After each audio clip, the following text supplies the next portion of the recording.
হলো আমাদের নেত্রকোনা জেলা বিজয় মেলা কালেক্টর মাঠে বিসিক আয়োজিত নেত্রকোনা জেলা প্রশাসকের উদ্যোগে এই মেলাতে আমি মধু নিয়ে আসছি। আমার নিজস্ব উৎপাদিত পণ্য। আমার 160টি মৌবক্স আছে। এই বাংলাদেশের বিভিন্ন অঞ্চলে ঘুরে ঘুরে আমি মধু কালেক্ট করি। যখন যে এলাকায় যে ফুলের সিজন থাকে, সর্বপ্রথম আমাদের নেত্রকোনা জেলা পাহাড়ি অঞ্চল থেকে শুরু হয়, সর্বশেষ সুন্দরবনের কলিশা কেওড়া ফুল থেকে আমরা মধু সর্বশেষ ওই পর্যন্ত আমরা কালেক্ট করি আর কি। বছরে 6 মাস মধু উৎপাদন করি আর 6 মাস অফ সিজন থাকে আর কি। মধু এটা আমাদের নিজস্ব খামার থেকে উৎপাদিত 100% পিওর মধু। এটা আমাদের একদম গ্যারান্টি সহকারে আমরা বিক্রি করে থাকি।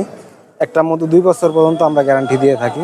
আর মধুর গুণাগুণ বলতে, মধু তো মানব দেহের জন্য একটা অ্যান্টিবায়োটিক ওষুধের মতো কাজ করে আর কি। এটা পরিপূর্ণতা গুণটা ডাক্তাররাই বলতে পারবে, আমরা শুধু উৎপাদনের গুণটা বলতে পারি। আর আমার বাড়ি হইল মধুপুর, নেত্রকোনা জেলা, বারহাট্টা উপজেলা, গ্রামের নাম মধুপুর। আমার নাম মোহাম্মদ শাহ আলম।